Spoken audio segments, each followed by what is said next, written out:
Hi, this is Randal Wimmer and welcome to the Entrepreneur Sound Off.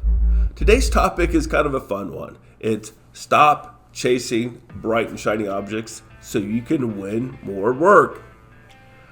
One of the biggest mistakes that small business owners make is that they chase bright and shiny objects. They see a lead and they drop everything that they're doing and they chase it. These impatient executives aren't looking for opportunities, they're looking for a quick deal. They're looking for a quick buck, and they don't take the time to invest and create account plans. Regardless of the industry, this is almost a guaranteed approach to not win business. So what is an account plan? Well, here's the reality. If you ask 10 different people what an account plan is, then you're going to get 10 different definitions. At Government Contracting Academy, we simply define an account plan as the intersection of your vertical and horizontal markets and the strategy to make sales at this intersection. When I say horizontal markets, I'm talking about the services that you provide. Perhaps there's cybersecurity services, IT support services, budget analysis, or janitorial services, whatever it is that you offer. Your vertical markets are the industries or the groups of targeted customers that you're trying to sell to. Your account plan is simply your strategy to sell this targeted service to a targeted customer. Now, why is this so important? To answer this question, we're going to look at a surprisingly similar but bizarre situation that perfectly aligns with the challenges that are faced by most people in the sales industry, and that is college admissions. Students are trying to sell their applications. College admissions boards are the potential customers and the buyers. The successful sell results in being admitted. Let's pull the string on this example and pretend that your child comes up to you and says, "Hey mom," or "Hey dad, all my friends are talking about how great MIT and Brown University are.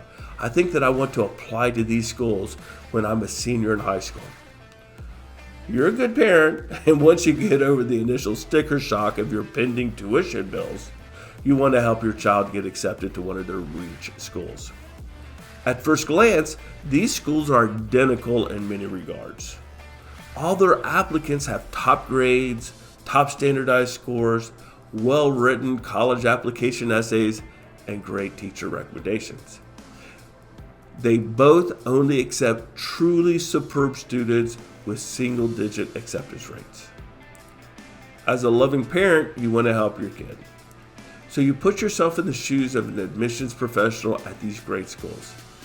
How would you consistently and fairly admit the best handful of applicants from the tens of thousands of highly qualified students who are applying? You realize that these admission boards are doing the same exact things as source selections board in the federal government contracting industry. They create a standard scoring rubric. They simply work from a scorecard. So what's on their scorecard? Well, based upon the discussions that I've had with various admissions deans, their scorecards are shockingly similar to source selection board scorecards. First, they look for weaknesses to disqualify applicants. Perhaps it's a lower GPA, a subpar SAT score, or a less than stellar teacher recommendation. In the contracting world, this is called a weakness. Now, they're verifying if the candidate is a good fit for their school.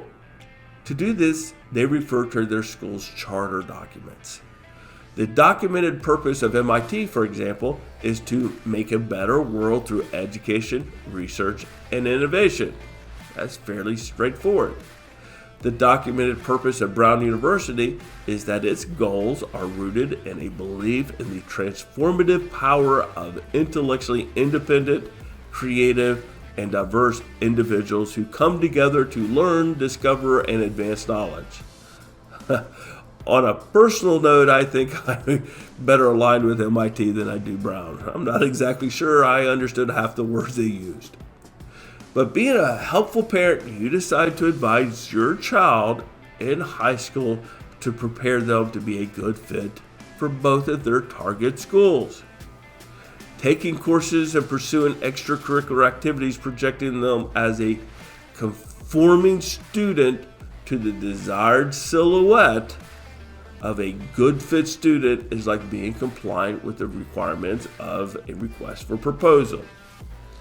To be compliant with the desired student silhouette at MIT, you may advise your child to take heavy STEM course load, pursue a patent, found and lead a robotics nonprofit organization, launch an engineering club at school, and develop a mobile application to help homeowners find eco-friendly service providers. Now, all of those things fit the documented purpose of MIT to, quote unquote, make a better world through education, research, and innovation. At Brown, their desired student silhouette is completely different than at MIT. To help your child, you may encourage them to self-publish a book of poetry, be active in social causes, study abroad to learn a new culture and perspective, and conduct research regarding the impact of German Gothic literature upon modern writers. Now, with the incredible number of applicants, simply being a good fit does not guarantee you admissions. In addition to being a good fit, a successful applicant must provide a unique perspective, something extra. Schools are no longer seeking well-rounded students, they seek well-rounded classes where each student brings something special that is above and beyond what is expected. In the government contracting world, these are called strengths. A strength at MIT may be a commitment to fence on the MIT fencing team, or demonstrating a passion for German language studies. Believe it or not, MIT actually has a major in German studies, where, on average, 1 to 2 students graduate every year from MIT with a German studies degree. Insinuating that you may be one of those 2 very unique MIT students who major in German studies at the world's best engineering school will definitely get your application a second look. Stating your interest in German studies at Brown University will do very little good for you. However, perhaps being an Eagle Scout who writes about his Christian values in his college application at an extremely liberal school may make you stand out. Again, once you prove that you're a good fit, then bringing a unique perspective will give your application a strength. Now that we've discussed college admissions ad nauseum, how does this relate to selling? At first blush, both Brown University and MIT look nearly identical. Both are top-tier schools requiring great grades, scores, recommendations, essays, extracurriculars, and so on. However, studying each school a little deeper led the application to each school to be completely different.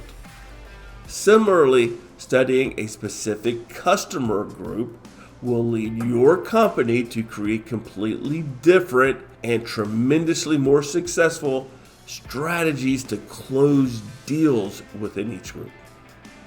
And that is what an account plan does. It provides you this level of customer knowledge. Submitting applications to MIT or Brown without providing this invaluable step will almost certainly result in your rejection at least one, if not both of them. So the bottom line is, it's not how many sales attempts or bids that you make, it's how many that you close. And closing deals require that you understand your customer. Creating account plans enables you to have a better understanding of your customer types so you can win more deals. I hope this helps, and I look forward to talking to you during our next podcast. Have a great day.